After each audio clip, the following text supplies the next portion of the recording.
बोली महावीर स्वामी की जय बोली अनंतानंत सिद्ध परमेष्टि भगवानों की जय बोलिए आचार्य भगवान श्री सोम कीर्ति जी महाराज की जय बोलिए प्रद्युम्न कुमार की जय बोलिए इस युग के प्रथमाचार्य श्री चारित्र चक्रवर्ती आचार्य भगवान शांति सागर जी महाराज की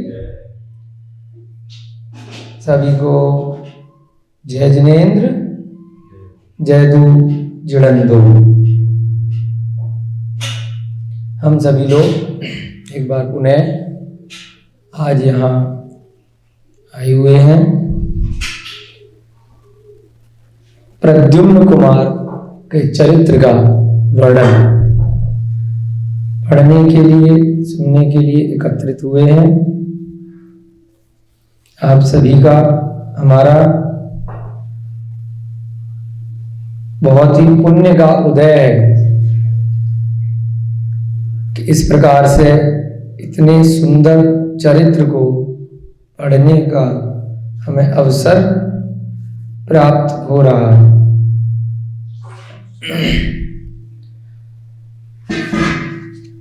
सबसे पहले प्रतिदिन की भांति हम लोग छोटा सा मंगलाचरण करेंगे। ओम नमः सिद्धेभ्यः मंगलम भगवान वीरो मंगलम गौतमो गणी मंगलम कुंद कुंदाद्यौ जैन धर्मोस्तु मंगलम सर्वमंगल्य मांगल्यम सर्वकल्याणकारकम प्रधानम सर्वधर्माणम जैनम जयतु शासिनम जैनम जयतु शासिनम। जय बोली नेमिनाथ भगवान की 24 तीर्थंकर भगवानों की। हम लोग तृतीय सर्ग अर्थात तृतीय अध्याय पर जो सोम कीर्ति महाराज द्वारा रचित प्रद्युम्न कुमार ग्रंथ है उसमें पहुंच चुके थे। नारद मुनि का वर्णन चल रहा था। इसमें भी हम देख रहे थे 13 सर्ग हैं यानी 13 अध्याय हैं इस पूरी पुस्तक में ग्रंथ में। राजा श्रेणिक द्वारा जो महावीर भगवान से प्रश्न पूछे गए हैं उनमें से एक प्रश्न था कि मैं प्रद्युम्न कुमार का चरित्र सुनना चाहता हूँ। तो सारे संसार के सभी जीवों का उपकार हो ऐसी भावना के साथ भगवान महावीर ने अपने समूह शरण में अपनी दिव्य ध्वनि के माध्यम से इस पौराणिक ग्रंथ का कथानक कहा है जो पूर्वाचार्यों द्वारा हम तक कालांतर में पहुंचा है ना। पहले के काल में इस प्रकार से प्रारंभ में लिखने की कला नहीं होती थी तो मेमोरी बहुत अच्छी होती थी, स्मरण शक्ति। तो स्मरण के द्वारा ही एक बार सुन लिया और ज्ञान क्योंकि मति श्रुत ज्ञान बहुत अच्छा होता था उसका क्षय उपशम तो तुरंत वो उनके स्मरण में छप जाता था। तो उसके माध्यम से गुरु परंपरा से एक दूसरे लोग ग्रंथों को सीखते आए। आचार्य के नीचे उनके शिष्य, उनके नीचे शिष्य के फिर शिष्य, फिर ऐसे कालांतर तक हजारों सालों तक अनवरत यानी बिना रुके हुए ये ग्रंथों का वाचन चलता रहा। फिर धीरे धीरे करके जब आपने कथानक सुना होगा आचार्य पुष्पदंत भूतबली का, उनके गुरु धरसेन आचार्य का, तो उस समय काल के प्रभाव से स्मरण शक्ति थोड़ी कम होने लग गई।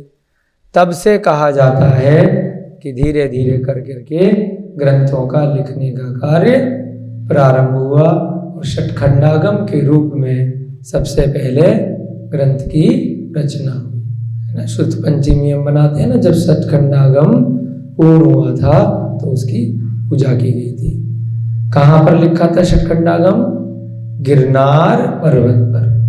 ये उल्लेख क्यों आया? क्योंकि गिरनार पर्वत, ये जो हम शास्त्र पढ़ रहे हैं बड़ा महत्वपूर्ण है, उसी गिरनार पर्वत से नेमिनाथ भगवान ने केवल ज्ञान और मोक्ष की प्राप्ति करी। तो ऐसे गिरनार पर्वत पे ही ये सतखंडागम लिखा गया। और वर्तमान में हम लोगों की स्मरण शक्ति तो बहुत कमजोर है, काल का प्रभाव है। पंचम काल में अवसरपणी काल का कारण से धीरे धीरे समय के साथ चीजें, बुद्धि की क्षमता कम होती जा रही है।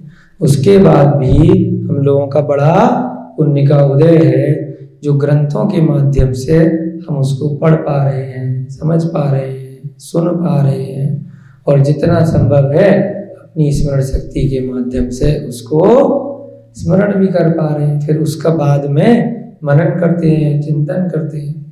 तो इस प्रकार से ये ग्रंथ हम तक पहुँचे हैं। धीरे धीरे आगे के आचार्यों ने इनको लिखा, और जिसमें ये सोम कीर्ति महाराज का बड़ा उपकार है, जिन्होंने ये प्रद्युम्न कुमार चरित्र को इतनी सरल भाषा में, सरल क्यों है? क्योंकि वर्तमान समय में जो हिंदी हम लोग बोल रहे हैं लगभग उस हिंदी में ही इसका अनुवाद किया गया है ना। अरिहंत साहित्य सदन मुजफ्फरनगर से इसका, इस छोटे से ग्रंथ का प्रकाशन हुआ है ना। तो इस प्रकार से हम तक ये ग्रंथ पहुंचा है। बड़ा सुंदर वर्णन चल रहा है सत्यभामा के रूप का, सौंदर्य का बड़ा सुंदर वर्णन है। नारद मुनि का श्री कृष्ण के राजमहल में आकाश मार्ग से प्रवेश हुआ है। दीप्तिमान सूर्य की भांति प्रकाश पुंज की तरह से वे प्रकट हुए, है ना।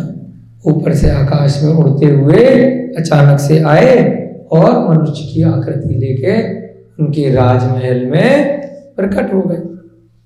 उसके बाद श्री कृष्ण जी अपने अनुभव से जानते थे कि ये तो नारद मुनि है, तो उन्होंने उनका उचित आदर सम्मान दिया। जब ये इनका संवाद चल रहा था, आपस में संवाद चल रहा था कृष्ण जी का और नारद मुनि का, बाकी राजमहल में अन्य मंत्रीगण इत्यादि भी बैठ के सुन रहे थे। तभी नेमिनाथ भगवान का प्रवेश हुआ। अब नेमिनाथ भगवान उस समय तक भगवान नहीं बने थे, कुमार थे। तीर्थंकरों को गर्भ से ही मति, श्रुत और साथ में अवधि ज्ञान पहले से रहता है। अवधि ज्ञान क्या होता है? आप लोगों ने तत्वार्थ सूत्र और अन्य ग्रंथों में सुना होगा ना। अवधि, अवधि माने पीरियड। तो यानी कि अवधि ज्ञान में कौन सा ज्ञान आता है कि भूत, भविष्य और वर्तमान के कुछ कुछ कालों का ज्ञान रहता है। क्षमता और शक्ति के अनुसार देवों के अलग अलग जगह जो देव होते हैं, किसी का अवधि ज्ञान ज़्यादा होता है, किसी का कम होता है, परंतु तीर्थंकरों का अवधि ज्ञान बहुत ज़्यादा होता है। उनको भूत का भी सब पता होता है और भविष्य का भी पता होता है और वर्तमान का भी पहले से पता होता है बिना दीक्षा लिए। और जिस दिन उनकी दीक्षा हो जाती है, जब वो ग्रह का त्याग करके वन की ओर अपने कल्याण की भावना से गमन करते हैं, तो उनको अन्य ज्ञान भी प्राप्त हो जाते हैं, मने प्रज्ञान इत्यादि। उसके बाद जब उनका ये, इसे क्या बोलते हैं, दीक्षा का मन को तप कल्याणक, उसी दिन उन्हें मने प्रज्ञान भी हो जाता है। यानी कि मन में किसी जीव के क्या चल रहा है, क्या सोच रहा है, वो भी उन्हें आभास हो जाता है।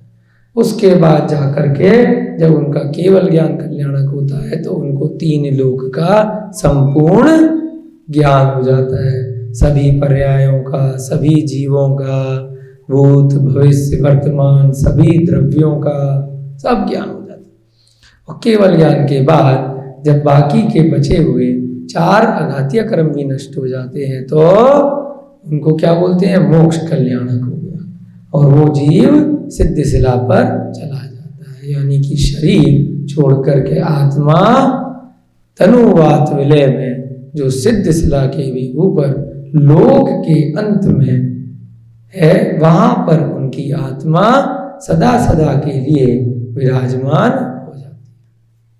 तो इस प्रकार से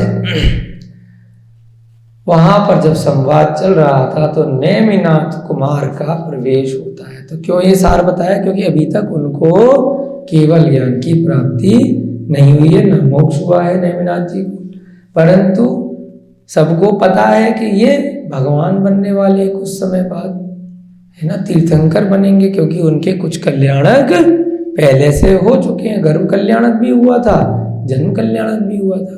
तो उनको भी बड़ा ही उचित आदर सम्मान वहां पर नारद मुनि और इत्यादि जितने भी राजमहल के लोग हैं वे सभी देते हैं। उसके बाद नारद मुनि श्री कृष्ण से संवाद करते हैं कि हे श्री कृष्ण, मैंने आपके बारे में बहुत सुना है, तो मेरी इच्छा है कि मैं ये देखना चाहता हूँ कि आप इतने दानवीर, शूरवीर, पुण्यशाली, इतने पराक्रमी हैं, तो क्या आपकी जो रानियां हैं वे भी आपकी जैसी हैं कि नहीं हैं? मैं बस ये देखना चाहता हूँ कि आपको आपकी बराबरी वाली रानियां मिली हैं नहीं मिली।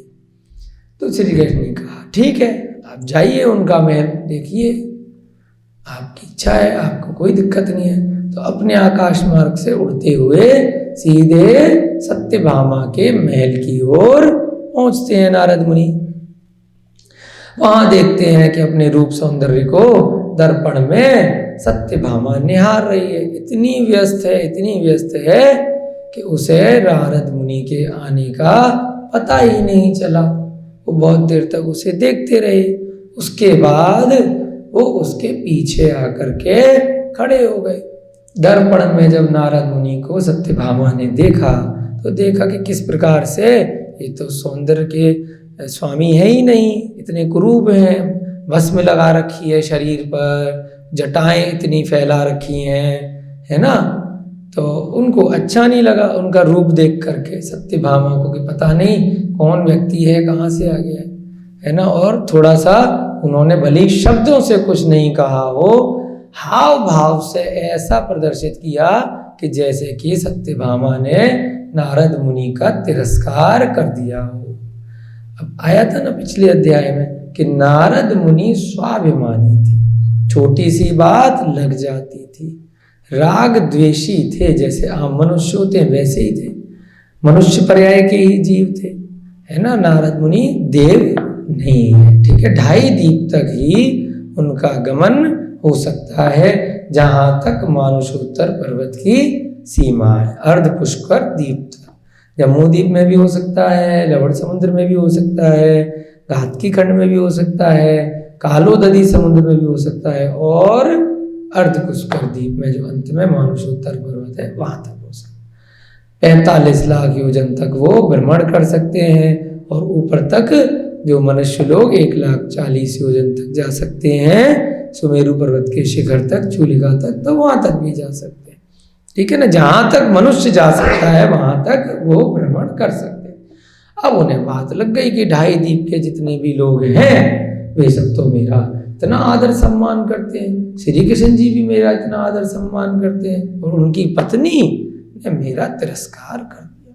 अब मैं इसका बदला कैसे लूंगा? बात लग गई, मनुष्य का जीव है।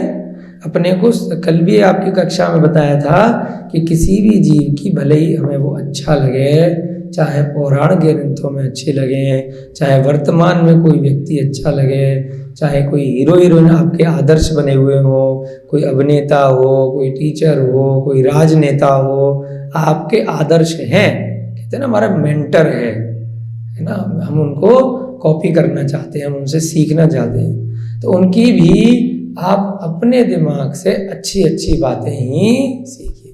क्योंकि हर व्यक्ति जो वर्तमान में है, भूतकाल में भी हुआ, वो मनुष्य गति में ही है जो हमारे आसपास है। तो वो कोई भगवान तो है नहीं, उनमें कुछ अच्छाइयाँ भी हो सकती हैं और कुछ बुराइयाँ भी हो सकती हैं। तो अपने को अगर अपने का कल्याण करना है, आगे बढ़ना है, तो हमें अपने आसपास के सभी जीवों की अच्छी आदतें, अच्छी भावनाएं, अच्छे गुणों को सीखना है, सद्गुणों को सीखना है। अगर कोई नारद मुनि को कॉपी भी करना चाहता है कि वो तो इतने बड़े भक्त थे, तीर्थंकरों के दर्शन के लिए भी जाते थे, तो उनकी भी कुछ अगर खराब आदतें हैं तो उनको अपने को नहीं सीखना है ना। अन्यमतियों में बहुत बार आता है ना कि असुरों में और देवों में युद्ध हुआ है ना, और समुद्र मंथन हो तो युद्ध लड़ रहे हैं, लड़ाई लड़ रहे हैं, तो अपने को अच्छी बातें सीखनी। अगर कोई युद्ध लड़ रहे हैं देव इत्यादि तो उनको नहीं सीखना है ना। ऐसे ही कई सारे भगवान हैं अन्यमति में, तो उसमें क्या कई बार दिखाते हैं कि हिंसा करी, कुछ किया है ना, इस प्रकार से प्रतिमा इत्यादि भी होती हैं। तो हमें बुरे लोगों का नरसंहार करना चाहिए, मारना चाहिए।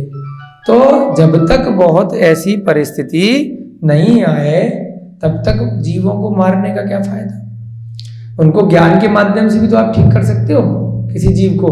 अगर किसी में कोई बुराई है, कोई कषाय है ना, कोई अवगुण है, तो सीधे मारना ही उसका सॉल्यूशन है क्या? सीधे जाओ और उसकी हत्या कर दो। भाई उससे अपन बातचीत भी तो कर सकते हैं।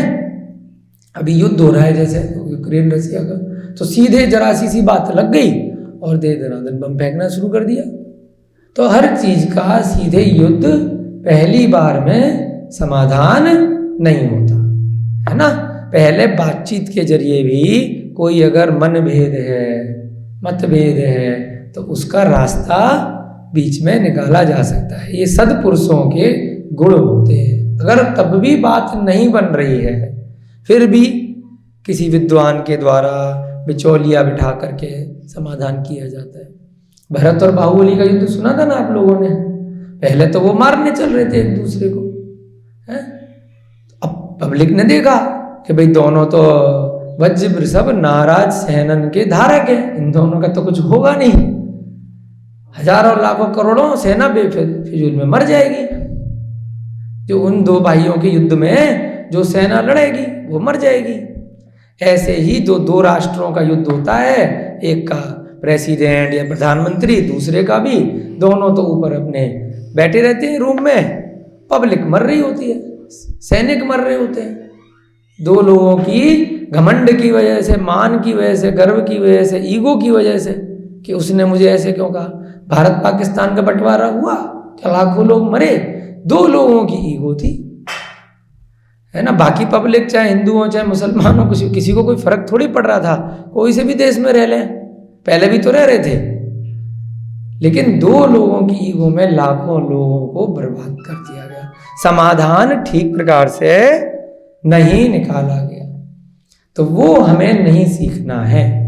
भले ही स्वाधीनता सेना संग्राम में कई लोगों ने लोगों को मारा हो, कुछ भी किया हो, है ना, अपन के आदर्श है, अच्छी बात है, लेकिन पहले अपन को जैन ग्रंथ पढ़ने हैं कि कहीं पर भी युद्ध की सिचुएशन आए आपके घर में, है ना, पति पत्नी में, माँ बाप में, और भी अड़ोसी पड़ोसी के साथ में, दुकान पे, व्यापार में, ऑफिस में, कहीं पर भी, स्कूल में, कॉलेज में, जहाँ पर भी आप जाते हो वहाँ पर कभी भी मतभेद हुआ तो लड़ना नहीं है, मारना पीटना नहीं है, हत्या नहीं करनी, पहले बीच का समाधान निकालना है।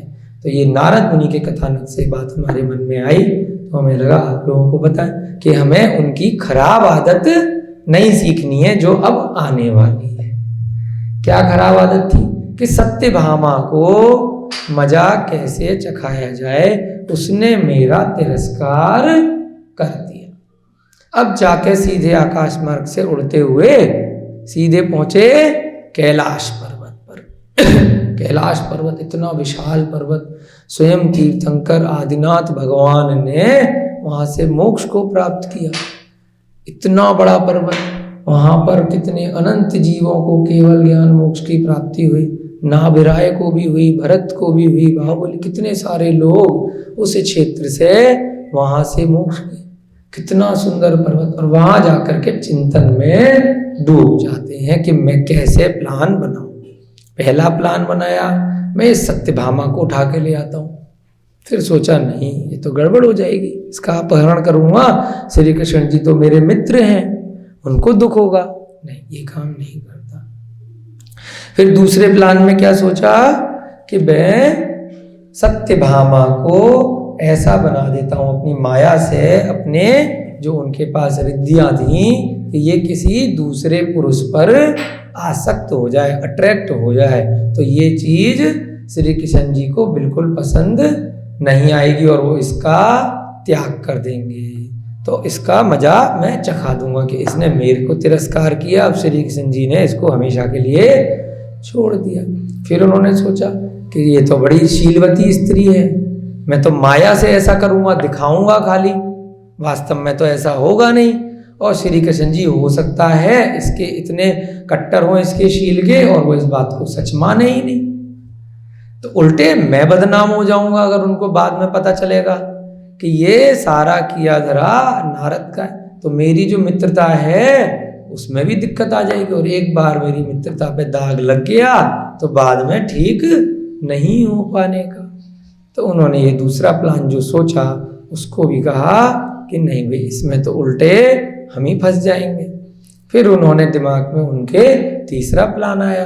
तीसरा विचार क्या आया कि किसी भी स्त्री को, चाहे किसी भी काल की हो, चाहे कितनी भी बड़ी रानी हो या कोई छोटी सी भी गृहस्थ की, गरीब निर्धन भी हो, साधारण मनुष्य भी हो, तब भी अगर उसके घर में कोई सौतन आ जाती है, यानी कि उसका पति कोई दूसरी बीवी को लेके आ जाता है, तब उसको जो कष्ट होता है वो बहुत ही ज़्यादा होता है।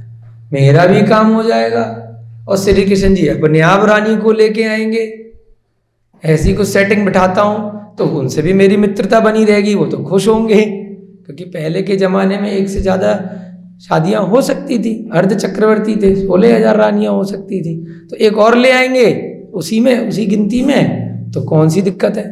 परंतु पटरानी बनाऊंगा, यानी कि उन्हीं के टक्कर की, इतनी सुंदर कि श्री कृष्ण जी उसके साथ भी जाएं। तो उससे क्या होगा कि तब वो जलने लगेगी दूसरी रानी को देख करके, तब उसे कष्ट पहुंचेगा और इस कष्ट में केवल सत्यभामा को ही कष्ट पहुंचेगा, ना तो दूसरी रानी को पहुंचेगा और ना श्री कृष्ण जी को पहुंचेगा और ना मेरी बदनामी होगी। क्योंकि मैं तो मान लो कोई युवती लेके आ रहा हूँ और अच्छी युवती लेके आ रहा हूँ उनका विवाह कराने के लिए, तो मेरा तो और सम्मान होगा कि आपने बढ़िया सी रानी लाई, बहुत अच्छी बात है।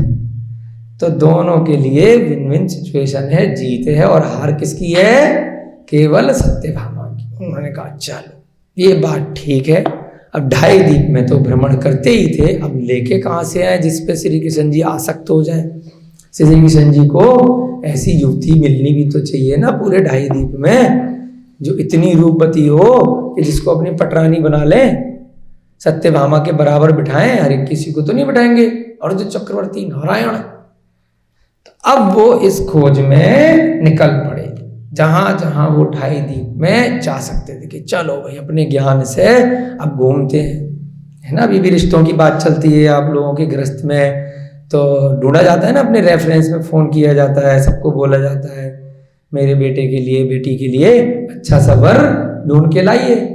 अब क्यों बोला जाता है कि जिसको भी बोलते हैं वो कहीं ना कहीं घूमता होगा, जाता होगा, उसका कोई जानकार होगा तो बताएगा, फिर देखा जाएगा कि भाई गुण मिल रहे हैं नहीं मिल रहे हैं, बराबर के हैं कि नहीं। तो ऐसे श्री कृष्ण जी से गुण भी तो मिलने चाहिए, उनकी बराबरी की होनी चाहिए, तभी तो उस पर आसक्त होंगे, तभी तो शादी होगी। चलिए निकल पड़ते हैं। सर्वप्रथम नारद विजयार्थ पर्वत पर गए। विजयार्थ पर्वत कहाँ पर है? पहले ही बताया ना आपको, भरत क्षेत्र के मध्य में। भरत क्षेत्र कैसा है? अर्धचंद्राकार, ऐसे आधा ऊपर लाइन, ठीक है। ऊपर एक क्या है? हिमवन पर्वत। हिमवन पर्वत पर एक उस पे सरोवर है, उसका नाम है पद्म सरोवर। एक छोटा सा, मतलब वैसे तो बहुत विशाल सरोवर है, लेकिन जम्मू द्वीप के हिसाब से देखेंगे तो एक सरोवर है छोटा। पद्म सरोवर से 2 नदियां निकलती हैं। कौन कौन सी नदियां निकलती हैं? गंगा और सिंधु नदी। ऐसे एक इधर जाती है, एक इधर जाती है। और ये भरत क्षेत्र जो है, 2 तो नदियां हो गई, और बीच में मध्य में एक पर्वत होता है, उसका नाम क्या है? विजयार्थ पर्वत। बोलिए सब लोग, विजयार्थ पर्वत। उसकी श्रेणियों में विद्याधर राजा रहा करते हैं, जिनको विद्याएं होती हैं, जैसे नारद मुनि हवा में उड़ते थे, ऐसे ही वो राजा महाराजा और उनके परिवार में जन्म लेने वाले सभी लोग, जैसे तुम उड़ते हो ना दीप्ति, ऐसे ही उड़ते थे हवा में, है ना, उड़ के कहीं भी पहुंच जाती है। तो ऐसे ही उड़ते थे वो। तो अब सत्यभामा का भी वर्णन आया था ना पिछली कक्षा में कि वो भी विद्याधर की पुत्री थी। अब वहीं क्यों पहुंचते हैं? क्योंकि भाई चक्रवर्ती, अर्ध चक्रवर्ती के लिए रिश्ता ढूंढना है तो आम मनुष्यों में थोड़ी, मनुष्य तो है विजयार्थ पर्वत पर रहने वाले विद्याधर, परंतु आम मनुष्य से थोड़े से ऊपर की श्रेणी के हैं, जिनको पहले से बहुत सारी विद्या है। तो सबसे पहले दोबारा से, जैसे पहले की शादी भी उनकी किनसे हुई, विजयार्थ पर्वत के ही किसी विद्याधर की पुत्री से हुई थी।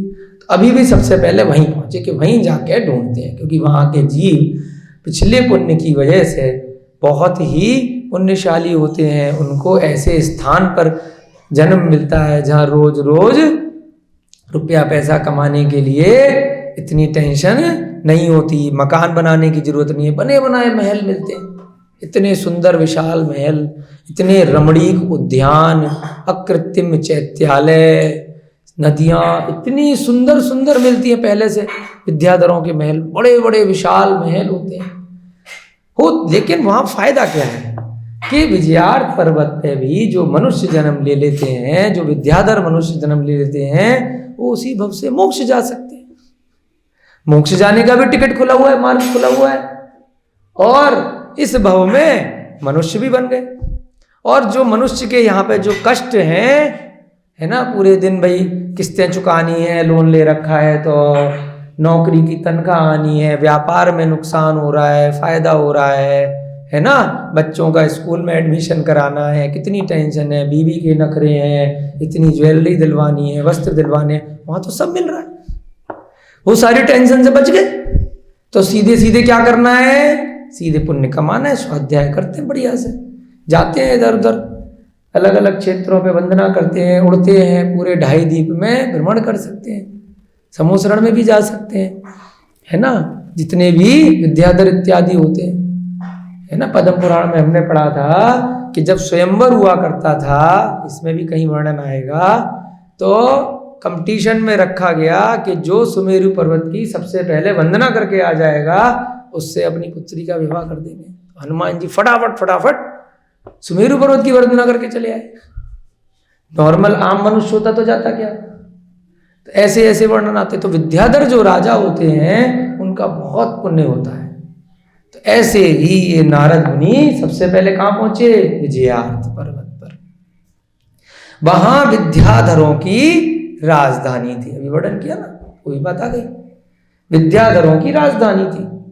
वे विद्याधर राजाओं से अनुमति लेकर उनके अंतःपुर में जा पहुंचे कि भाई आपके नगर वासियों से हमें मिलना है। राजाओं ने जब देखा भाई नारद मुनि आए हैं, तो जो विद्वान लोग होते हैं उनको पता होता है, बस वो थोड़ा सा सत्यभामा को जानकारी नहीं थी कि कौन है, तो इसलिए उसने तिरस्कार कर दिया। अब विद्याधरों को विद्याएं थी तो उन्हें पता था कि भाई नारद मुनि आए हैं, इन्होंने नगर में जाने के लिए आज्ञा मांगी, जाइए घूमिए, आप ही का नगर है प्रभु। किंतु उन अंतःपुरों में कोई ऐसी विवाहिता अथवा अविवाहिता नारी ऐसी न दिखी जो सत्यभामा के पग के अंगुष्ठ की भी अपने सौंदर्य से समता कर सकती हो। देखिए कितनी बार के पैर के अंगूठे के बराबर भी सुंदर नहीं थी। पूरे नगर में ढूंढ डाली विद्याधरों की। विद्याधर है, पहले तो हमने बताया विद्याधर कितने पुण्य प्रतापी हैं कि उनके नगर में जो स्त्रियां होंगी वो भी कितनी सौंदर्यवान होंगी, तभी तो पिछले पुण्य से वहां जन्म लिए। और वहां भी उनको कोई न मिली जो सत्यभामा के पैर के अंगूठे के भी बराबरी कर पाए सौंदर्य में, है ना। तो फिर ऐसे टाइम पास करने का क्या फायदा भाई, चलो आगे बढ़ते हैं, है ना। नहीं मिल रही जो पग के अंगुष्ठ की भी सौंदर्य से समता कर सकती हो, बराबरी कर सकती हो। इसी प्रकार विजयार्थ पर्वत की दोनों श्रेणियों की, विजयार्थ पर्वत मध्य में है ना, तो दोनों श्रेणी है आगे पीछे, दोनों जगह ढूंढ डाला। दोनों श्रेणियों की रूपसियों को देखकर वे अत्यंत निराश हुए कि भैया यहां से लेके भी जाऊंगा या कोई वहां पे उनको इम्प्रेस भी करूंगा मैं कि इस प्रकार से है श्री कृष्ण जी, चलो आपके लिए ग्रानी ढूंढी एक और। कहेंगे, वो कहेंगे देखते ही कि अरे रिजेक्ट, तो अपनी इंसल्ट हो जाएगी। तो भाई उनके बराबर सत्य भामा से ऊपर होगी तभी तो श्री कृष्ण जी जाएंगे, या उनके मन में विचार आएगा। ऐसे तो उनकी पता नहीं हजारों पहले से इतना टाइम कर, उनको सत्य भामा को जलाना है, बाकी रानियों से या बाकी लोगों से उन्हें कोई टेंशन थोड़ी है। तो बहुत निराश हुए वे, तत्काल निश्चित न कर पाए कि अब क्या करना चाहिए, कहाँ जाना चाहिए। सबसे बेस्ट जगह उनको वही समझ आई थी, क्योंकि नॉर्मल आम मनुष्य तो विद्याधरों से नीचे ही रहेंगे। तो बेस्ट जगह सबसे पहले पहुंचे और वहां पर फिर चिंतन में पड़ गए, अब क्या करें। किंतु उन्हें तो सत्यभामा का अभिमान भंग करना था, अभी भी दिमाग से बात हटाई नहीं थी। भले ही स्त्री नहीं मिली, लेकिन नहीं, मेरे को जो काम कर ठान लिया तो करना है, अभिमान भंग करना था। अतः नारद अपने निश्चय पर दृढ़ रहे, है ना, दृढ़ यानी कि पक्के रहे। अब तो उन्होंने फिर विचारा, जब वैसी सुंदरी विद्याधरों के महलों में नहीं है तो फिर कहाँ मिलेगी। सारा बैकग्राउंड क्यों बताया कि सर्वश्रेष्ठ है मनुष्यों में जो विद्याधर राजा है ना। अपन लोग तो उनकी कुछ बराबरी नहीं कर पाते, है ना, इतने, क्योंकि मनुष्य भी हैं, अभी बताया ना, मोक्ष भी जा सकते हैं और मनुष्यों वाली टेंशन भी नहीं है। कोई भी स्वर्ग का देव यही तो इच्छा करता है ना, पहले आया कई बार कि कब मनुष्य बनूं, कब मनुष्य बनूं, और जाके दीक्षा ग्रहण करके केवल ज्ञान को प्राप्त करके संसार चक्र से मुक्ति पाऊं। अब मनुष्य बनेगा, पता चला यहाँ का बन गया। कभी युद्ध हो रहा है, कभी बार बार नेता चेंज हो रहे हैं, हर 2 4 5 साल में इलेक्शन हो रहे हैं, है ना, और इतनी टेंशन हो रही है, रुपया पैसा कमाने की कितनी दिक्कत है। कभी तूफान आ रहा है, कभी भूकंप आ रहा है, कभी कोई त्रासदी आ रही है, तो टेंशन ही टेंशन चलती है। पता चला कि आया था यहाँ मनुष्य जन्म लेकर के कि जल्दी से मोक्ष प्राप्त करूं, और सारा जीवन इसी उधेड़ बुन में निकल के रह गया और भूल गया कि क्यों जन्म लिया था यहाँ पर आकर के। लेकिन वहां पर क्या है, विद्याधरों के पास टेंशन ही नहीं है, विद्याएं हैं, ज्ञान है, साक्षात वो विदेह क्षेत्र में आज भी सीमंदर भगवान के दर्शन के लिए जा सकते हैं, कहीं पर भी जा सकते हैं। जब साक्षात भगवानों के दर्शन होंगे, सब चीजें होंगी, तो उनको बिल्कुल ध्यान में रहेगा कि मेरा जन्म क्यों हुआ और मुझे क्या करना है। यहाँ तो बड़े निमित्त से ये सारी चीजें मिलती हैं, बड़े पुण्य से, तब पता चलता है, वहां साक्षात मिल जाता है। तो उन्होंने सोचा कि जब विद्याधरों के भी महल में सत्यभामा की टक्कर की कोई स्त्री नहीं है तो भैया कहाँ मिलेगी। अब पुनः उन्होंने विचार किया कि संकल्प कर लिया कि चाहे जो हो जाए, है ना, संपूर्ण भूतल भर में भ्रमण कर एक सुंदरी कन्या का संधान कर सत्यभामा का अभिमान विचूर्ण करूंगा। अभी तो 2.5 द्वीप में बहुत जगह बची हैं, अभी तो खाली भरत क्षेत्र के विजयात पर्वत की तो गए हैं। जम्मू द्वीप का 190वां भाग है, और जम्मू द्वीप से भी दुगना आगे लवण है, लवण से दुगना घातकी खंड है, घातकी से दुगना कालोदधी है, कालोदधी के बराबर अर्धपुष्कर द्वीप है। अभी तो पूरा 45 लाख योजन बचा है, अभी कहाँ हार मानी हमने, है ना। अभी तो सब जगह जा सकते हैं अपन, उड़ के कहीं पर भी। अपन से मतलब नारद मुनि सोच रहे हैं कि कुछ भी हो जाए उसका अभिमान तो विचूर्ण यानी चूर चूर करके रहूंगा। तदनंतर वे भूलोक पर, एक 3 लोक है और एक भूलोक है, क्या फर्क है। जहां पर भूलोक यानी कि जहां पर ये मनुष्य लोक की बात कर रहे हैं, है ना। 3 लोक में तो ऊर्ध्व, मध्य और नीचे अधो, तीनों आ गए, नरक त्रियन सारे आ गए। अभी खाली मनुष्य लोक की बात चल रही है। भूलोक पर भ्रमण करते हुए भूमि गोचरी राजाओं की राजधानी में, है ना, जो भी राजा महाराजा जो भूमि, अभी पहले भाई विद्याधर तो अलग हो गए, अब विद्याधरों में नहीं मिली, फिर भी होने लगा हो सकता है कोई भूमि गोचरी यानी आम राजा, जैसे राम भगवान थे, दशरथ थे, ये सब क्या थे? विद्याधर नहीं थे। हनुमान जी विद्याधर थे, राम जी के जिनको चेले बोलते हैं। हनुमान जी तो विद्याधर थे, उड़ते थे आकाश में, और राम भगवान भूमि गोचरी बोला जाता है दशरथ इत्यादि को, कि जो यहीं पर नीचे ही चल पाते हैं, उड़ नहीं पाते। विद्याधरों को उड़ने की विद्याएं होती हैं। अपने अभी इस काल में बहुत बड़े महाराज हैं ना, उनसे महाराज हैं विद्यासागर महाराज। उनका गृहस्थ जीवन का नाम पता है आपको? विद्याधर। कहाँ से आया वो नाम? यही ग्रंथों से उनके घर वालों ने रखा कि भाई विद्याधर राजाओं की तरह विद्याधर नाम आपका रखा जाता है, तो वह उनका पुण्य था कितना।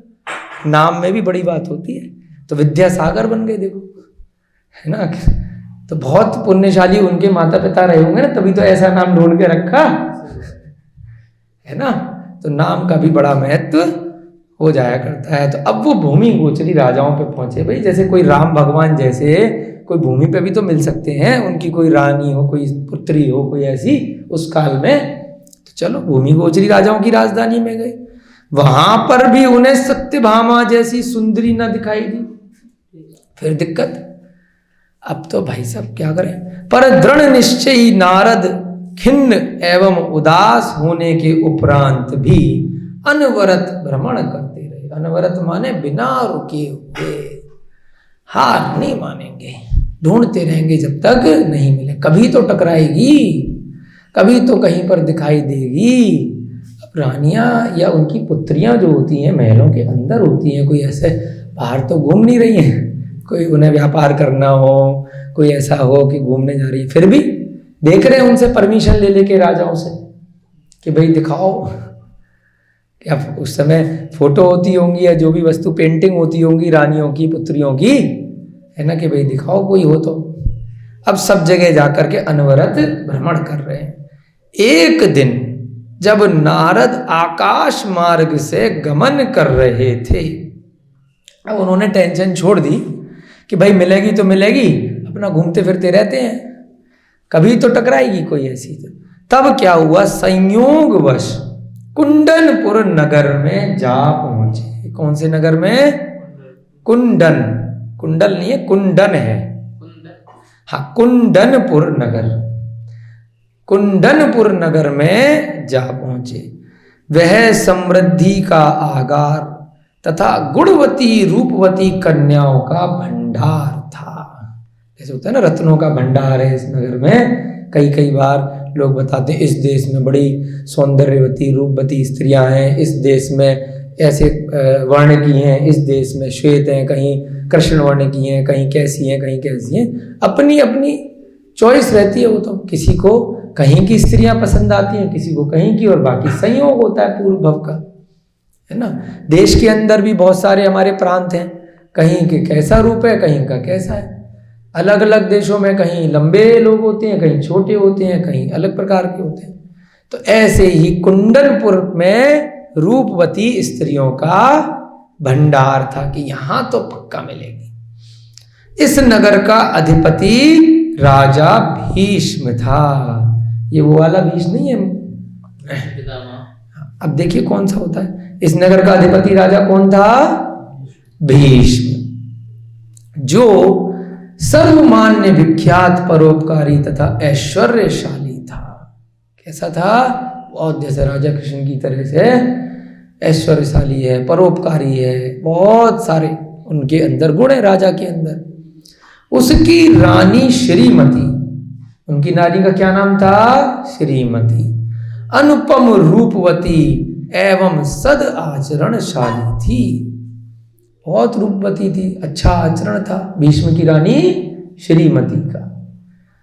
नारद के आते ही राजा भीष्म सिंहासन से उठ खड़ा हुआ। जैसे कृष्ण जी हुए थे या अन्य राजा भी अपने ज्ञान से समझ लेते थे कि भाई ये कोई विशेष विशिष्ट पुरुष हैं, आदर सत्कार के योग्य हैं, जो भाई आकाश से आ रहे हैं, तो कोई ऐसी हल्के फुल्के तो व्यक्ति नहीं होंगे। आदर सत्कार से राजा भीष्म अपने सिंहासन से उठ खड़े होते हैं। उसने भक्ति पूर्वक नमस्कार कर उन्हें अपने राज सिंहासन पर विराजमान किया कि आप आइए और इस सिंहासन पर विराजमान हुई, आप हमसे भी श्रेष्ठ हैं। और स्वयं क्या हुआ, अन्य सिंहासन पर बैठ गया। नॉर्मली कई जगह क्या होता है कि मुनियों के लिए या विद्वानों के लिए अलग सिंहासन होता है, राजा वापस नमन करके नमस्कार करके अपने सिंहासन पर बैठता है। राजा भीष्म ने लेकिन क्या किया कि आप हमारी सीट पे बैठिए, हम नीचे बैठेंगे, अलग बैठेंगे। बहुत बार होता है ना, आपके पिता आ जाते हैं, दादा आ जाते हैं, कोई बड़े व्यक्ति ऐसे आ जाते हैं, तो जनरली क्या होता है ऑफिस में भी कि बड़े लोग जो होते हैं अपना आदर प्रदर्शित करने के लिए स्वयं नीचे बैठते हैं, बगल में बैठते हैं और अपनी सीट पर वो उन बुजुर्गों को, बड़ों को, विद्वानों को विराजमान करते हैं। तो ये एक बहुत बड़ा आदर होता है ना। तो इसी आदर के रूप में भीष्म ने उनको अपने सिंहासन पर विराजमान कर दिया और स्वयं बगल में अन्य सिंहासन पर जाकर बैठ गया। कुशल प्रश्न पूछने के पश्चात सबसे पहले क्या पूछते हैं, हाउ आर यू, है ना, ये पूछते ना आजकल तो व्हाट्सएप क्या चल रहा है, आप कैसे हैं, घर में सब ठीक हैं, यहाँ से आए हैं, तो इसे क्या बोलते हैं, कुशल क्षेम पूछना। सब कुछ कुशल मंगल है, आपका कैसे आना हुआ, कैसे हैं, क्या है, एक दूसरे का है ना हालचाल पूछा जाता है, सब घर परिवार में ठीक है। तो ऐसे ही कुशल पूछा एक दूसरे का। उसके पश्चात नारद ने राजकुमार का, रूप्य कुमार को देखा। अभी उनका एक राजकुमार था, उसको देखा, उसका नाम क्या था, रूप्य कुमार। उसकी सुंदरता देखकर उन्होंने विचारा कि इस राजकुमारी की भगिनी अवश्य ही परम सुंदरी होगी। जब इतना सुंदर राजकुमार है तो इसकी जो बहन होगी पक्का उसको बुलवाते हैं, वो भी बहुत सुंदर निकलेगी। इतना रूप सौंदर्य वाला राजकुमार है रूप्य कुमार।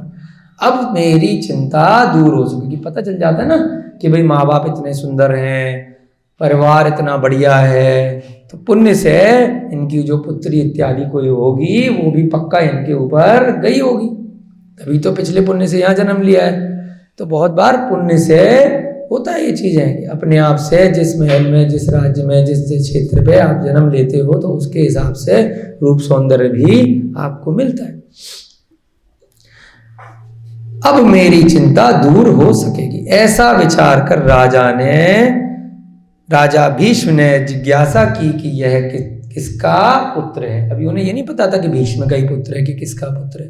एक राजकुमार था, भाई राजमहल में बहुत सारे और भी छोटे राजा होते हैं, कि ये जो बच्चा है रूप्य कुमार ये किसका पुत्र है। उत्तर में भीष्म ने कहा कि हे मुनिराज, ये तो आशीर्वाद से, आपके आशीर्वाद से मेरा ही पुत्र है ना। पहले कंफर्म कर लिया ना उन्होंने, उनको अवधि ज्ञान इत्यादि नहीं है नारद मुनि को, रिद्धियां हैं आकाश मार्ग इत्यादि की, है ना। कई नेमिनाथ इत्यादि होते तो उनको तो पहले से पता होता कि भाई कौन है, क्या है, कहाँ से आया है, तो लेकिन उनको पूछना पड़ता है। अगर इनको भी अवधि होता तो पहले से पता होता ना कि कहाँ जाना है मुझे, कहाँ, सारे संसार के जीव पहले देख लेते कितने सुंदर है, क्या भी ढूंढना पड़ रहा है, ठीक है। तो अब पूछा उन्होंने कि भाई किसका पुत्र है, और बड़ा खुशी का ठिकाना रह गया। जैसे भीष्म ने कहा कि महाराज आपके आशीर्वाद से ये तो हमारा ही पुत्र है।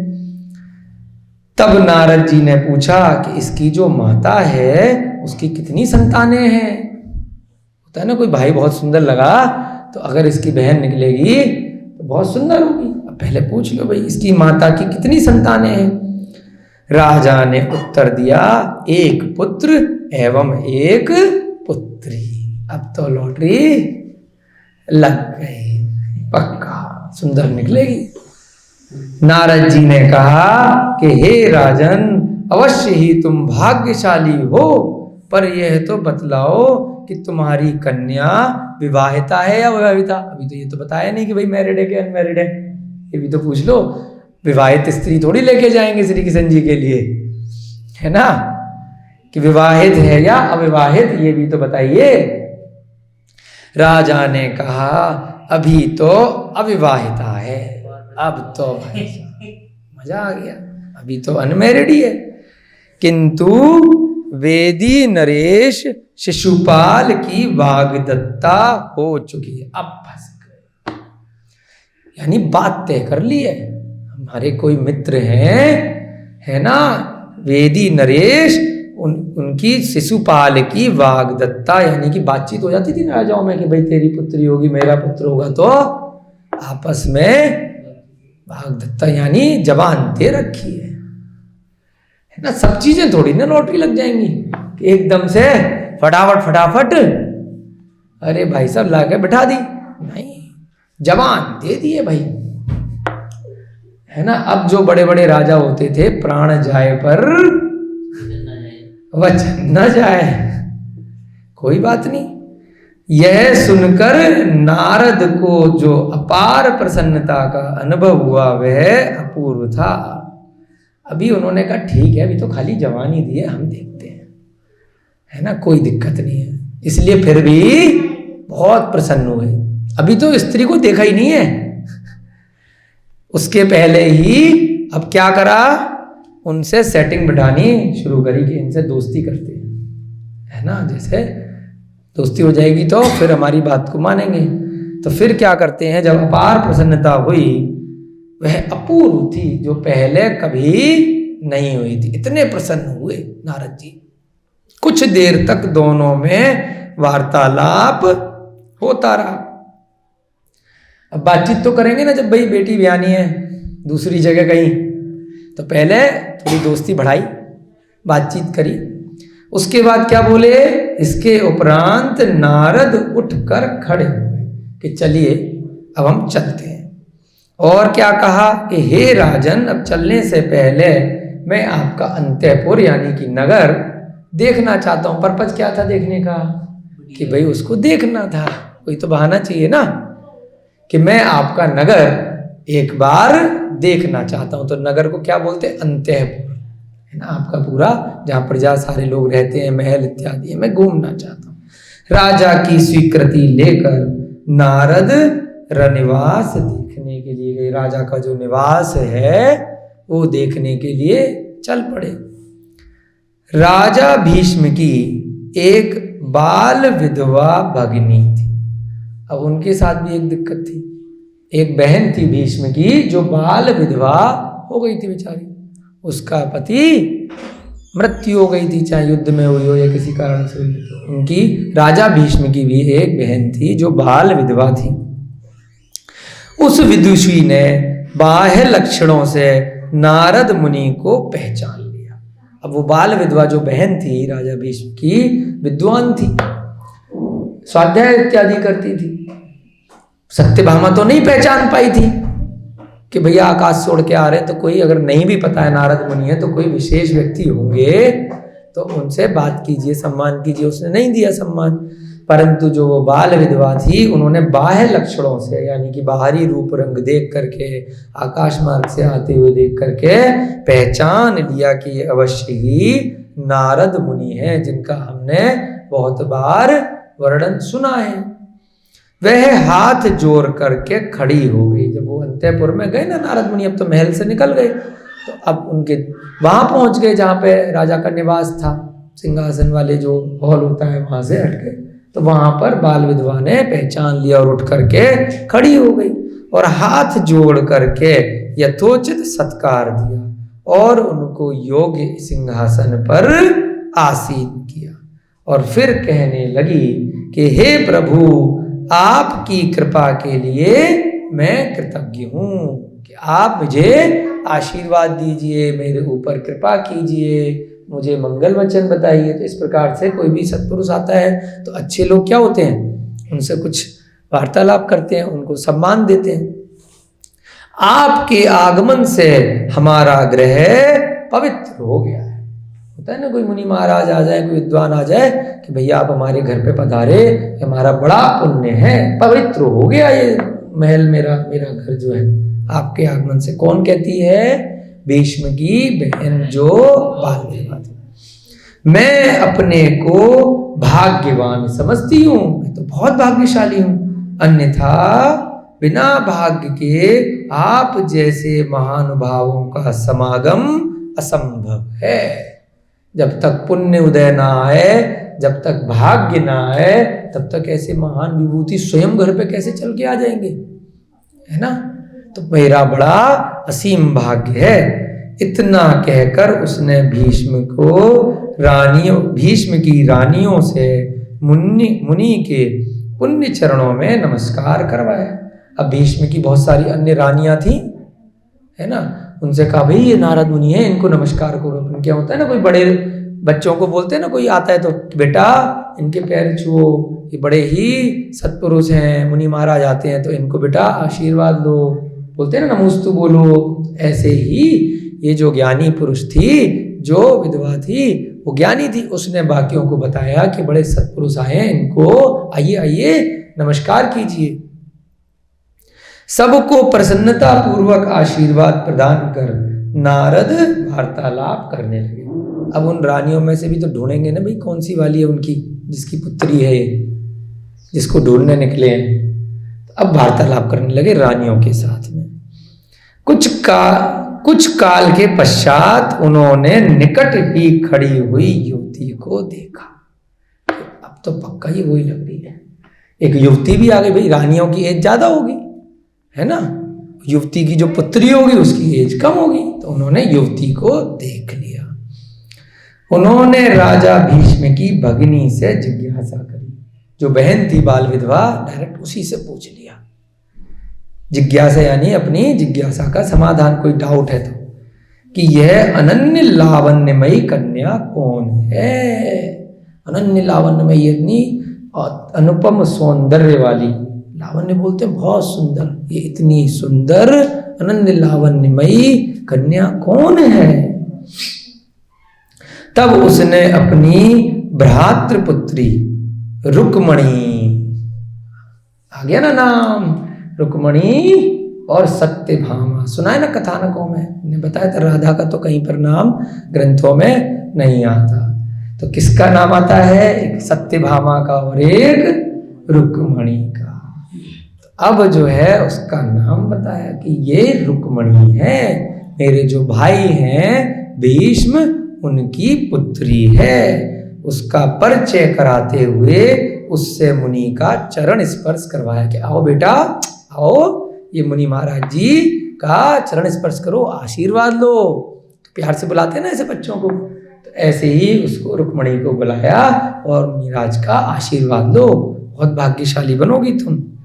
तो नारद जी ने उसको आशीर्वाद देते हुए कहा कि हे पुत्री, अब सीधे डायरेक्ट बात कर ली। कहाँ महाराज के चक्करों में पड़े, जब डायरेक्ट मिल लिए, हे पुत्री तू महाराज श्री कृष्ण की पटरानी बनेगी। सीधे पहले ही शॉट में कहाँ इससे बात करें, उससे बात करें, इससे बात करें, है ना, उसी से बात कर ली कि तू महाराज श्री कृष्ण की पटरानी बनेगी। मुनि ने ऐसी भविष्यवाणी सुनकर, मुनि की ऐसी भविष्यवाणी सुनकर रुक्मणी को बड़ा आश्चर्य हुआ कि भैया ये भविष्यवाणी है या मुझसे पूछ रहे हैं। पहले तो उसे यही समझ में नहीं आया, उन्होंने तो सीधे कह दिया तू महाराज श्री कृष्ण की पटरानी बनेगी। तो अब भविष्यवाणी थी कि क्या था, उसको बड़ा आश्चर्य हुआ कि क्या कह रहे हैं, मेरी तो कहीं और तय कर दी मेरे पिताजी ने शिशुपाल के साथ में, है ना, और ये क्या चक्कर है।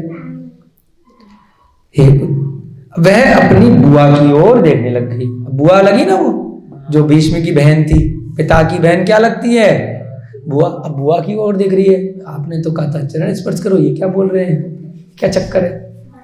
तो ये सारी चीजें क्या है, आपके माइंड में पिक्चर बननी चाहिए, जैसे ऐसे लगे कि हम टीवी पे देख रहे हैं, है ना। जरूरत नहीं है ना इतना टीवी सीरियल देखने की, जब सारी कहानियां यहीं सामने है, क्या जरूरत मूवी पे देखो, यहाँ देखो, डायरेक्ट पढ़ो ना ग्रंथों से, वही आनंद आएगा जैसे टीवी पे देख के आता है, ठीक है ना, मोबाइल पे देख के आता।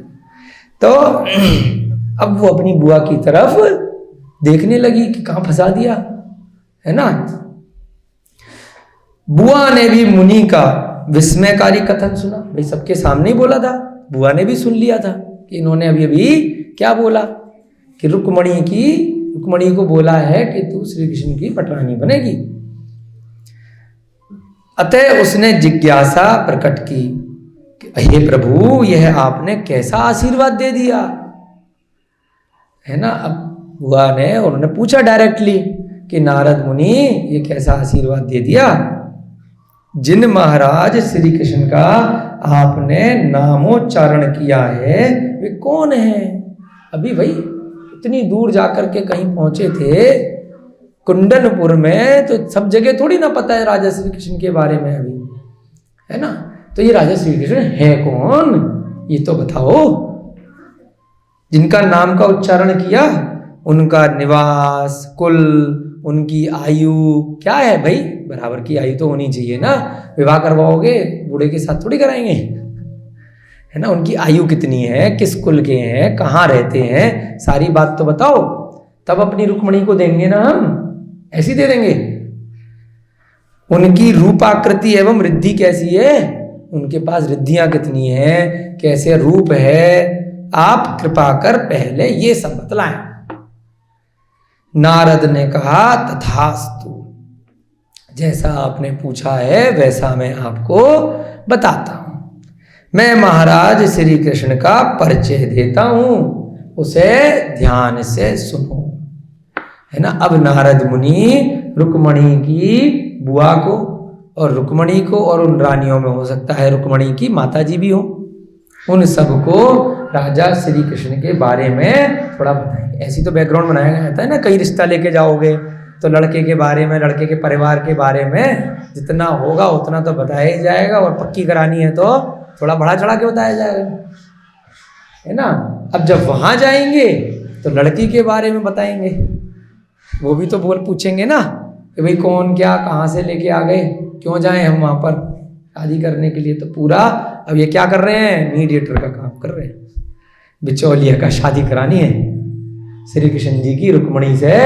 तो उसकी अब एक प्लानिंग तो हो गई, सत्यभामा को मजा चखाने के लिए कोई तो मिली।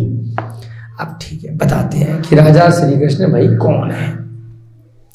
महाराज श्री कृष्ण सौराष्ट्र देश की द्वारावती नगरी के अधिपति हैं। सौराष्ट्र नामक एक देश है, गुजरात जो अभी आजकल बोलने में आ जाता है, तो वहां पर एक द्वारावती यानी कि द्वारिका नगरी है, वहां के अधिपति हैं, वहां के सबसे बड़े सम्राट हैं।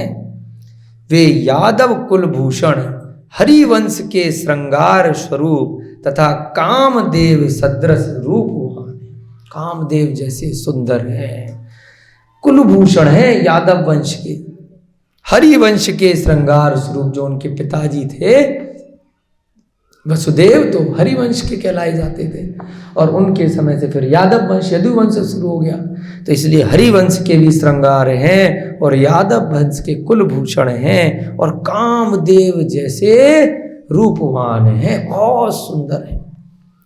वे विपुल रिद्धि सिद्धि प्राप्त हैं, उनको भी भले ही भाई आकाश में नहीं उड़ते, लेकिन और तो रिद्धियां हैं, बहुत वीरशाली प्रतापी और बहुत रिद्धि सिद्धि प्राप्त किए हुए हैं, उसकी आपको कोई चिंता करने की जरूरत नहीं है। सहस्त्रों यादव वंशी वीर उनके स्वजन हैं, हजारों यादव वंशी जो वीर हैं वो उनके स्वजन हैं, उनके आसपास रहते हैं। तथा उन्होंने अनेक प्रबल शत्रुओं का विनाश किया है। कोई ऐसे शत्रु हैं जो वार्तालाप से नहीं मानते, जिनको नाश करना पड़ता है, या अपने नीचे वार्तालाप से भी मान जाते हैं, तो विनाश का मतलब जरूरी नहीं है कि हत्या ही कर दी, उनको अपने अंडर ले लिया और उनको ठीक कर दिया, उनके विचारों में परिवर्तन ले आए। तो ऐसे जो शत्रु थे उनका उन्होंने नाश किया है ना। जैसे जरासंध इत्यादि का तो पहले ही कर चुके थे, कंस का किया था, तो कई लोगों का तो भाई मारना पड़ता है, नहीं सुधरते, कई लोग डर से वैसे ही सुधर जाते हैं कि इनके सामने उंगली नहीं लेना, मर जाएंगे फालतू में, तो इससे अच्छा उनके अंडर रह लेते हैं, जैसी उनकी आज्ञा है उसके अनुसार चल लेते हैं, क्या दिक्कत है। तो समझदार व्यक्ति यही करता है ना, अपने से वीर देख करके। और अगर वो गुणवान व्यक्ति है, दूसरा जो वीर है ना, अगर वो अच्छे से प्रजा का पालन करेगा तो क्या दिक्कत है उसके अंडर काम करने में, है ना। तो इस प्रकार से बहुत सारे शत्रुओं का विनाश कर चुके, सैकड़ों राजा उनकी आज्ञा का पालन करते हैं। अभी ये बात बोली ना कि बहुत सारे राजाओं के विनाश करने की जरूरत नहीं पड़ती, वो एक आज्ञा से चलते हैं। जैसे प्रधानमंत्री है, मुख्यमंत्री है, मुख्यमंत्री ऐसे छोटे राजाएं होते हैं, वो अपना अपना विभाग, अपना अपना क्षेत्र संभालते हैं। श्री कृष्ण ने बचपन में ही महाभयानक पूतना का वध किया था। पूतना पूतना आपने वर्ड सुना होगा ना बहुत बार। तो वो नहीं सुधर रही थी, तो इसलिए उसका वध करना पड़ा श्री कृष्ण जी को बचपन में। गोवर्धन पर्वत को अपने अंगुष्ठ पर उठाकर गौ की रक्षा की थी। गौ माने जिनको ग्वाले बोलते हैं ना, तो गोवर्धन पर्वत को उठा करके, वो कथानक भी सबने सुना होगा कि उन्होंने रक्षा करी सभी लोगों की। उन्होंने यमुना नदी के कालिया नाग को नाथ कर उसका मान मर्दन किया था। ये भी कथा सुनी होगी कालिया नाग वाली, है ना। उसका भी मान का उन्होंने मर्दन यानी कि समाप्त किया था। बहुत घमंड था, बहुत परेशान करता था वो कालिया नाग सभी को, उसको भी जीता था। यमुना नदी सुनिए ना, यमुना नदी के अंदर था। रण संग्राम में उनके द्वारा कंस तथा उसके प्रबल योद्धा चारूण का अंत हुआ था। चारूण भी योद्धा हुआ करता था कंस के साथ, जो उसकी मदद करता था। तो ऐसे ही कंस का भी उन्होंने युद्ध में नाश किया, चारूण का भी नाश किया। केवल इतना ही नहीं, समुद्र तट पर जाकर उन्होंने देवों को अपने वश में करके द्वारकापुरी बसाई। समुद्र के अंदर बनाई। किसने बनाई?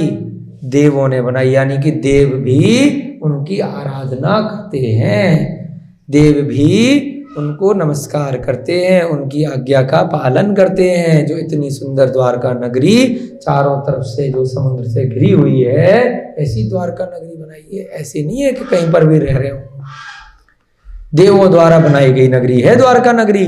तो वहां रहते हैं जिनके भावी जिनेश्वर नेमिनाथ। अब परिवार की भी तो बताएंगे, उससे भी तो होता है ना, कि उनके भाई कौन बनने वाले हैं? जिनके भावी जिनेश्वर नेमिनाथ के सदृश भ्राता हैं। फिर तो पक्का पटने वाली है कि भाई भगवान की बहन है, भगवान के भाई हैं, नेमिनाथ भगवान के भाई हैं, उनसे मेरी पुत्री की शादी की बात हो रही है ना। तो भैया क्यों नहीं देंगे? भगवान तो चलो, भगवान तो आगे बढ़ जाएंगे, वो तो शादी वादी करेंगे नहीं करेंगे पता नहीं। तो कितना बड़ा कुल होगा कि जिनके भाई कौन है? नेमिनाथ भगवान, साक्षात तीर्थंकर। अब कोई बोले जी शिव जी की बहन से ब्याह हो रहा है आपका, शंकर जी की उनसे, है ना, कोई भी बहुत बड़े जो भगवान जिनको माना जाता है, या उस भव से भगवान बनने वाले, मान लीजिए राम भगवान के कुल में, कि राम की बहन ब्याहने के लिए बात कर रहे हैं, राम के भाई से, लक्ष्मण से आपकी बात चल रही है, तो कौन मूर्ख होगा जो हानि करेगा? तो पहले तो मुद्दे की बात कि भाई खुद कितने प्रतापी हैं, वो भी देखा जाएगा। भाई लक्ष्मण की अगर बात करें, भाई लक्ष्मण स्वयं में कैसे हैं क्या नहीं है, खाली कुल नहीं, उसके बाद भाई कुल। अरे जिनके भावी जिनेश्वर, यानी कि इसी भव से जो जिनेश्वर, जिन अपनी इंद्रियों को जीत करके ईश्वर बनने वाले हैं, ऐसे नेमिनाथ के सदृश भ्राता हैं, भाई हैं। उनके प्रताप का वर्णन करना स्वयं बृहस्पति के लिए भी कठिन है ना। बृहस्पति गुरु को जैसे बोलते हैं, किसी भी के लिए भी बृहस्पति ग्रह भी आ जाए या कोई गुरु आ जाए, किसी के लिए भी कठिन है। इतने प्रतापी हैं श्री कृष्ण। तो मैं छोटा सा व्याख्यान करके आपको कैसे बता सकता हूं कि श्री कृष्ण जी कौन है। तब मेरी वाणी की भला क्या सामर्थ्य है, मैं ज्यादा नहीं बता सकता। नारद की उक्ति सुनकर राजा भीष्म की भगिनी ने रुक्मणी से कहा। अब सुना भाई, अब बुआ को सेट कर लिया है ना। अब बुआ ने रुक्मणी से कहा कि हे पुत्री, तूने सुना या नहीं इनके वचन को ध्रुव सत्यमान, क्योंकि उन्होंने नारद मुनि के बारे में सुन रखा था, पता था कि ध्रुव माने जैसे ध्रुव तारा है, हमेशा एक स्थान पर रहता है, ऐसे ही अडिग सत्य है कि वहां पर ही है। जो इन्होंने बोला है उतनी बातें तो सत्य ही होंगी, ये झूठ तो नहीं बोलेंगे, इसको सत्य मान बेटा। तब रुक्मणी कहने लगी कि हे बुआ, आप तो मुनिवर के वचनों को सत्य बतलाती हैं, पर पर मुद्दे की बात कि भैया जो योग्य स्त्री हुआ करती है, अगर पिता ने किसी के लिए बोल भी दिया तो उसको अपना पति मान लेती है, भले ही उसे देखा हो या नहीं देखा हो। अब क्या कहती है रुक्मणी, पर किसी अन्य नृपति के सर संग मेरा वागदान हो चुका है। मेरा तो पिताजी ने किसी के लिए बोल दिया, वागदान मेरा तो दान हो चुका है। नृपति यानी कि किसी दूसरे नरेश के साथ में, किसी दूसरे राजा के साथ में मेरी तो बात पक्की हो गई है, मेरी तो सगाई हो गई है, मेरी तो मंगनी हो गई है, मेरा तो रोका हो गया। जो भी आज के समय में शब्द आप बोले कि बस बोल भी दिया ना तो बस राजा महाराजाओं के लिए जवान बहुत खतरनाक होती थी। ऐसे नहीं भाई, चाहे उससे कितना भी श्रेष्ठ मिल जाए हम नहीं देंगे। तब मुनिवर के कथन की पुष्टि आपने किस आधार से कर दी कि मेरा उनसे विवाह हो ही जाएगा श्री कृष्ण से? मेरी तो किसी और की है ना स्त्री बनने के लिए बात तय हो चुकी है, यह मुझे समझ में नहीं आ रहा। रुक्मणी ने ना तो अपने उस वर को देखा होगा, ना इन्हें देखा, खाली सुना ही सुना तो है, तो उसके लिए तो कोई फर्क नहीं पड़ता है। उसकी विदुषी बुआ ने स्पष्ट किया, अब विद्वान थी बुआ, उसने कहा कि हे पुत्री, मैं जो कहती हूं उसे ध्यान दे करके सुनो। अब उसको भी कुछ और पहले से भी ज्ञान रहा होगा, ऐसा आभास हो गया होगा कि नारद मुनि जो कह रहे हैं वो हो के रहेगा, तभी इन्होंने इतनी बड़ी बात यहां करके कह दी है। कुछ काल पूर्व, अभी कौन बोल रही है? बुआ अपनी बेटी से, जो रुक्मणी है भीष्म की बेटी, और बुआ कौन है? भीष्म की बहन। तो वो रुक्मणी को बोल रही है कि कुछ काल पूर्व यानी कुछ समय पहले शास्त्रों में पारंगत अति युक्त नाम के एक मुनिराज हमारे यहाँ आहार के निमित्त पधारे थे। अब उसे ध्यान आया कि ये बात तो पहले भी किसी ने कही है कि तेरी शादी कहीं और तय होगी और विवाह कहीं और हो जाएगा। तो उसको वो बात ध्यान आ गई कि भैया कुछ समय पहले क्या हुआ था, शास्त्रों में पारंगत यानी कि बहुत बड़े विद्वान एक मुनिराज हमारे यहाँ आहार के निमित्त पधारे थे। आहार लेने के लिए एक बहुत बड़े विद्वान हमारे यहाँ आए थे। तो तेरा अनुपम लावण्य देखकर मुनिराज ने महाराज से जिज्ञासा की थी कि यह किसकी पुत्री है। तब भी ऐसा हुआ था कि मुनिराज ने महाराज जी से पूछा था तुमको देख करके, तुम बहुत छोटी थी लेकिन सुंदर तुम तब भी थी, कि ये किसकी पुत्री है? तब उन मुनिराज ने भी पूछा था। तब महाराज ने स्पष्ट किया था कि ये उनकी ही पुत्री है, यानी भीष्म ने उनको भी बताया था कि मेरी पुत्री है। अब आहार दान होता है तो बहुत सारे लोग दान देते हैं ना कई बार, तो कई बार कंफर्म करना पड़ता है कि भाई ये जो बेटी ने आहार दिया या जो भी यहाँ पर है किसकी पुत्री है। तो राजा ने बताया था उनको भी कि ये मेरी पुत्री है। कौतूहलवश महाराज ने नम्रता पूर्वक प्रश्न किया था कि कृपा करके ये बतलाइए कि यह वन्या किसका वरण करेगी। वरण यानी कि अब किसने पूछा था? राजा। जब राजा से उन्होंने मुनि महाराज ने पूछ लिया कि भाई किसकी पुत्री है, तो अब राजा को भी हो गया कि जी बताइए, सबसे बड़ी चिंता एक बेटी के बाप को, चाहे राजा हो या आम मनुष्य हो, कि भैया सही जगह विवाह होगा कि नहीं होगा, कहाँ विवाह होगा। थोड़ा सा आप इतने विद्वान हैं, कुछ हिंट कर दीजिए। शास्त्रों में पारंगत हैं, ज्योतिष का ज्ञान है, अन्य मति श्रुत ज्ञान भी बहुत होगा, और कई मुनिराजों को अवधि ज्ञान भी रहता है, मने पर ज्ञान भी रहता है, तो वो सारी बातें भविष्य की देख करके बता देते हैं। तो इसलिए राजा ने उनसे प्रश्न किया कि भाई कौतूहल यानी कि जिज्ञासा पूर्वक उन्होंने पूछा कि मेरी बेटी किससे विवाह करेगी, किससे वरण माने विवाह है ना, करेगी, अथवा किसे समर्पित कर मैं सुखी हो सकूंगा, मुझे अपार सुख मिलेगा कि मैं अपनी पुत्री का किससे विवाह कराऊं। तब मुनिवर ने उत्तर दिया था कि हे राजन, तुम्हारी यह पुत्री बड़ी भाग्यवती है।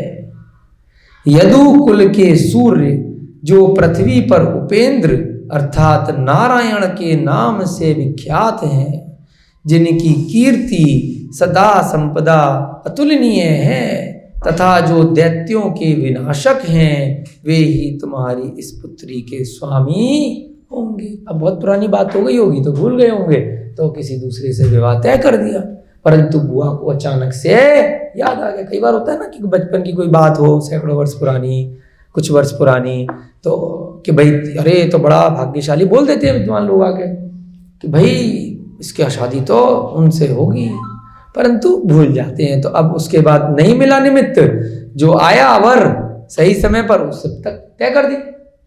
अब दोबारा से जब ये बात उठी, नारद मुनि आए तो तुरंत क्लिक कर गया बुआ को कि पहले भी ऐसा बोला था किसी ने, तो लग रहा है उसकी बात भी सच होने वाली है। क्या बोला था कि यदुकुल के सूर्य, यदुकुल के जो सूर्य के समान है, ऐसे नारायण हैं जिनकी संपदा कीर्ति अतुलनीय है, जिसकी तुलना नहीं की जा सकती, जो दैत्यों का यानी बुरे लोगों का विनाश करने वाले हैं, वे तुम्हारी इस पुत्री के स्वामी बनेंगे। पहले ही भविष्यवाणी वो मुनिराज भी पहले एक बार कर गए थे। ऐसा कथन सुनकर, ऐसा कहकर उन मुनिराज ने तपस्या के लिए वन की ओर गमन किया था, और इससे ज्यादा वो देर वहां नहीं रुके, हार लिया, एक आध प्रश्न पूछ लिया, बात खत्म, और अपने निकल गए थे वन की ओर। तो ज्यादा हम उन्हें नहीं जानते, मैंने वह वार्तालाप निकट से सुना था। अब बुआ क्या बोलती है, ये बात ऐसे ऐसे हुई थी, मैं भी वहां हार दे रही थी, तो मैंने भी ये वाली बात सुनी थी, लेकिन अब भूल गई थी, उसके बाद इतने वर्ष हो गए। अब बात दोबारा चली तो एकदम से स्मरण में आ गई कि वहां पर ऐसी कोई वार्तालाप हुई थी उन मुनि महाराज की और भीष्म की, यानी तुम्हारे पिता की। मुनिराज के वचन कभी भी मिथ्या नहीं होते। इतने तपस्वी मुनिराज थे, तो अब ऐसे ही खाली पीली तो नहीं बोलेंगे, तो उनके ज्ञान में कोई ऐसी बात रही होगी, तो मिथ्या यानी असत्य नहीं होते, क्योंकि यह निश्चित है कि मुनिराज कभी भी असत्य संभाषण नहीं करते, क्योंकि उन्हें क्या फायदा, उनको तो फिर भी कहीं ना कहीं हार मिल जाएगा, है ना। तो इसलिए उनको कोई प्रयोजन, कोई फायदा तो है नहीं झूठ बोलने का। तो इसलिए हमें लगता है कि मुनि महाराज ने भी सत्य बोला होगा, और वही बात, वही नाम आज नारद मुनि ने यहाँ बोला है। तो इसलिए ये बात मुझे लग रहा है कि पक्का सत्य हो ही जाएगी। अब कैसे होगी वो अभी नहीं पता, क्योंकि तुम्हारा विवाह तो तय हो गया है। अब राजा कैसे रिएक्ट करेंगे, जिससे तय हो गया है, जब उसे पता चलेगा उसका क्या हाल होगा, वो क्या इस पे अपना विरोध करेगा नहीं करेगा, है ना। अभी भविष्य का हमें नहीं मालूम, परंतु ये सत्य हो सकता है। आपकी कक्षा का समय हो रहा है, बहुत अच्छे से आप लोग अपने मन मस्तिष्क में इसको बहुत ध्यानपूर्वक सुन रहे हैं। जब श्रोतागण अच्छे हों तो वक्ता का भी जो मनोबल होता है वो बढ़ जाता है ना। इतने ध्यान से आप लोग सुन रहे हैं, आपका भी बहुत बहुत उपकार है ना। परस्पर गुरो जीवानाम तत्पर में सूत्र आया ना कि सभी जीव परस्पर एक दूसरे पर उपकार करते हैं, तो ऐसे ही हम लोग आपस में उपकार आगे भी करते रहें। जय बोलिए भगवान महावीर स्वामी की, जय बोलिए आचार्य भगवान श्री सोम कीर्ति जी महाराज की, जय बोलिए प्रद्युम्न कुमार की, जय बोलिए आचार्य भगवान श्री चारित्र चक्रवर्ती शांति सागर जी महाराज की, आज के आनंद की। सभी को जय जिनेन्द्र, जय दो जड़न दो।